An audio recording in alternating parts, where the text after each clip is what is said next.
Muito boa noite, meus amigos da TV Cultura. Estamos chegando para mais um encontro semanal, todas as terças, 7 da noite. Esse encontro com bate-papo gostoso sobre assuntos relacionados a Santa Bárbara do Oeste. Muita gente sabe que Santa Bárbara é o berço do automobilismo nacional. Aqui surgiu o primeiro veículo construído no Brasil. Estamos falando do Romizeta. E o assunto principal do nosso programa desta noite, estamos recebendo Eugênio Kitt, que é filho de Carlos Kitt, que foi aquele que sugeriu a construção do Romizeta. E também Wagner João Penati, secretário executivo da Fundação Rome. Eugênio, é um prazer tê-lo em nosso programa. Vamos falar bastante sobre a Romizeta. Boa noite. Boa noite, é um prazer estar aqui com vocês. Wagner, obrigado pela sua presença. Obrigado, eu que agradeço, um prazer, boa noite a todos. Eugênio, como que é ser filho daquele que sugeriu a construção do primeiro veículo nacional, o Romizeta? Apesar de ser uma honra, também é uma grande responsabilidade, e não só com o Carlos Kitt, meu pai, que sugeriu, mas com todos aqueles que também contribuíram para a produção desse carro. É muito importante que a gente tente transmitir sempre a história de uma maneira correta, isenta, para que todos possam conhecer essa história tão legal que foi da Romizeta. Bené, muitos não sabem, né, que Santa Bárbara é berço do automobilismo nacional, né? Muita gente, inclusive, de Santa Bárbara do Oeste. Sim, isso é fato. Realmente a gente depara com muitas pessoas que ainda não têm o conhecimento conhece o Romizeta pelo seu estilo característico, né? Acha o carro bonito, acha o carro legal, acha o carro criativo, mas não tem ideia de que ele saiu daqui de Santa Bárbara, de uma indústria local, né? Como que surgiu, eu gostaria que vocês dois falassem, a ideia de se construir o Romizeta? Como que surgiu, como nasceu a ideia e como se transcorreu até o surgimento do carro? O Eugênio pode, acho que, falar bem essa... Bom, aqui em Santa Bárbara nós todos conhecemos a Indústrias Rome, e que naquele momento ela produzia máquinas voltadas para a indústria e também máquinas agrícolas. Se percebeu que naquele momento o Brasil estava vivendo um período favorável à industrialização. E uma das vontades políticas que existia naquele momento era de se introduzir justamente a indústria automobilística no Brasil. Então, com esse ambiente, Carlos Kitt tomou conhecimento do carro através de uma publicação italiana e veio conversar com o seu Emílio Rome, que era o fundador da Indústrias Rome, para que se conhecesse melhor esse automóvel, para que ele eventualmente pudesse ser produzido aqui localmente. Era um carro que aparentemente simples, não tão complexo quanto os outros, né? Então isso permitiria uma produção local em um tempo bastante reduzido e a um custo viável para aquela empresa.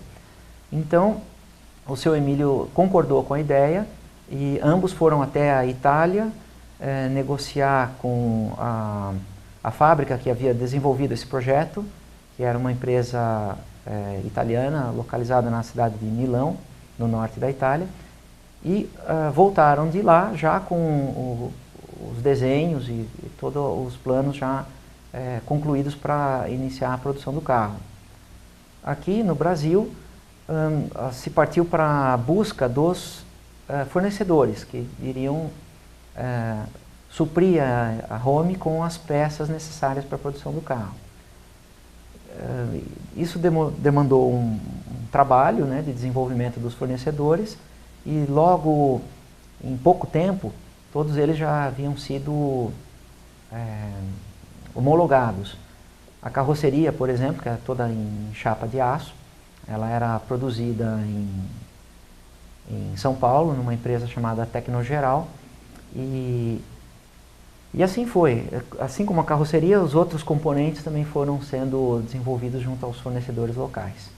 Então, basicamente, essa que foi a história do início da produção.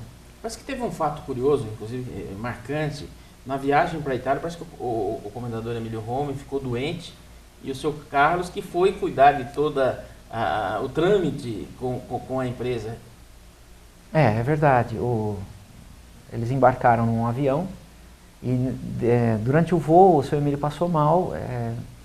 Depois, quando se chegou até a Itália, se constatou que ele teve um infarto, na verdade, mas felizmente não um infarto sério.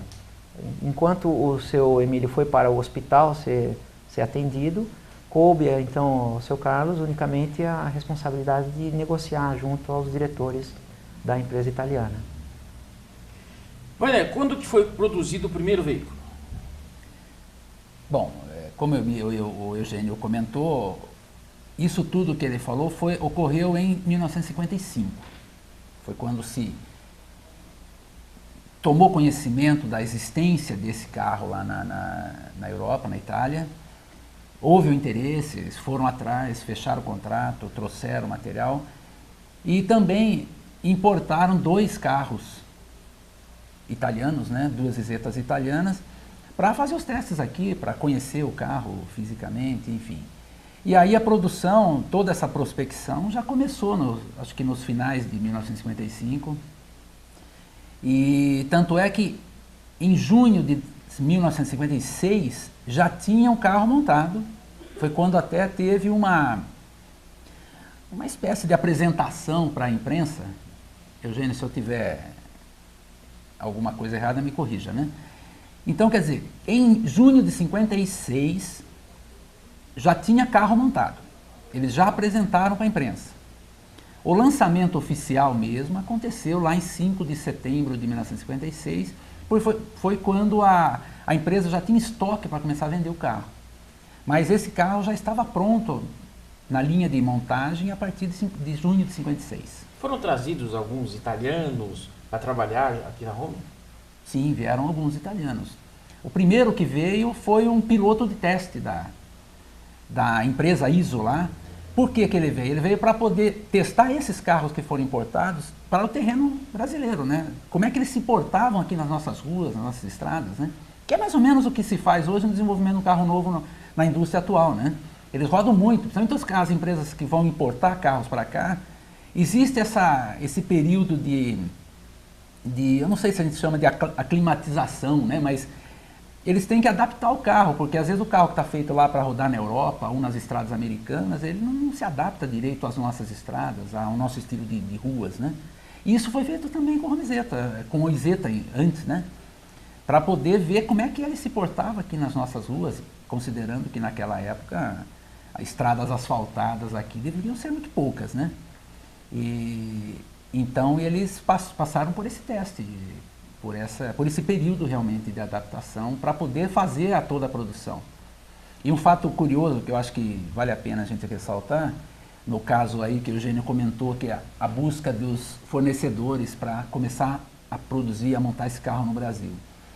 Observe que naquela época já se começou a trabalhar com o conceito de montadora. Quer dizer, a Rome não foi atrás de começar a produzir as peças para fazer o carro. Ela foi atrás de fornecedores para fazerem partes do carro, para juntamente com outras partes feitas na Rome, montar esse carro. Já era o conceito de montadora, o conceito de indústria de autopeça que era nascente naquele momento, né? Então é um conceito bastante interessante, que vale a pena ressaltar, onde se buscava fornecedores, parceiros aí que produziam partes e depois junta-se, que é o que acontece hoje na indústria, né? A diferença do carro italiano com o Rome Isetta? Havia diferença ou havia muita semelhança do carro italiano com o Rome Isetta? Bom, os carros eram praticamente iguais, em sua aparência externa, pelo menos.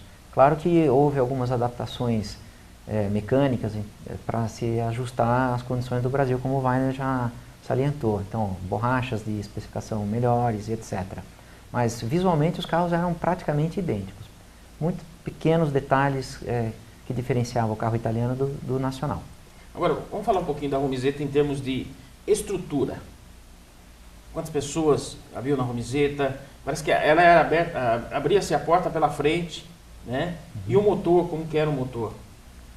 Bom, o conceito da Romizeta foi desenvolvido, na verdade, por um engenheiro que era especializado em desenvolver aviões, então um engenheiro aeronáutico. E ele aplicou os conceitos de aeronáutica, aerodinâmica, também nesse automóvel.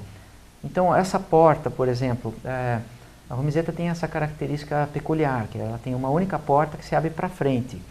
Essa característica é uma característica inspirada nos aviões de carga, onde a porta de carga é localizada na frente. Aí você também me perguntou sobre motores. A Romizeta tem um aspecto curioso, que ela teve duas fases de produção. Na primeira fase ela usou um tipo de motor e na segunda fase usou um outro tipo de motor. Na primeira fase, que foi de 1956 até 1958, ela usou um motor italiano idêntico ao motor da Isetta italiana.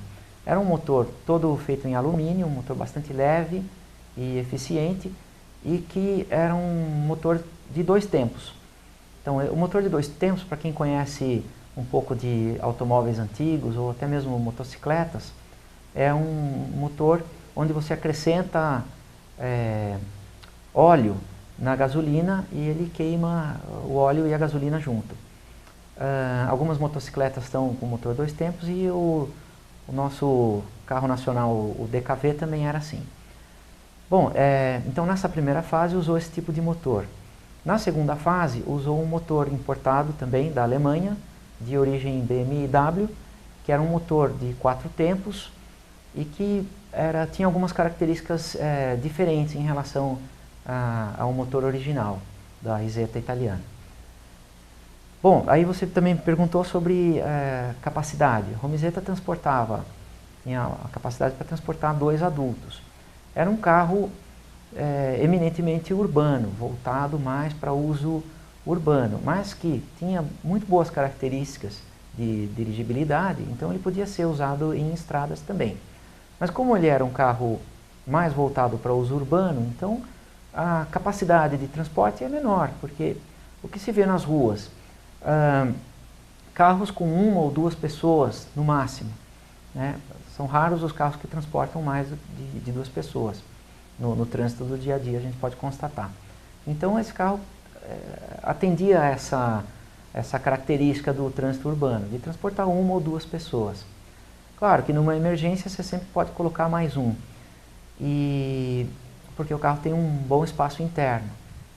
Aqui no Brasil se vendia o carro como 2 adultos e uma criança, que é perfeitamente possível. E o tanque de gasolina? Qual a capacidade do tanque e dá para se percorrer quantos quilômetros com 1 litro de combustível? Bom, a média da Romizeta era de 25 km por litro. É uma boa média, né? Até os dias de hoje. Então o tanque não precisava ser muito grande, mesmo porque um tanque grande pesa mais e o carro rende menos. Então o tanque era de 13 litros, que dá uma autonomia bastante grande.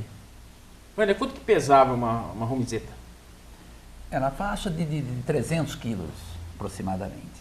Alguma coisa nessa proporção, né? Nós temos algumas imagens aí, antigas, preto e branco inclusive. Vamos mostrar, eu gostaria que vocês falassem alguma coisa em cima dessas imagens.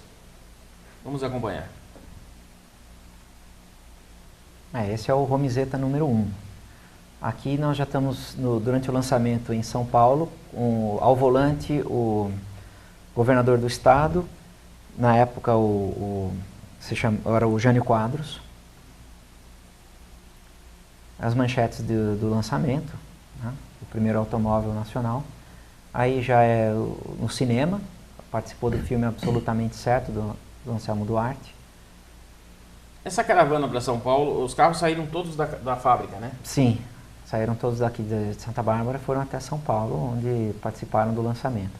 Aí novamente o lançamento, Dona Eloá, o filme de novo, Absolutamente Certo, Anselmo Duarte, Odete Lara. Odete Lara. Isso aí foi em 1956. 5 de setembro de 56, aquela parte do Jânio Quadros. A da Odete Lara não, já foi em 1957, né? 57, né? Isso. O que vale destacar também é que a campanha publicitária de lançamento foi uma campanha bastante intensa.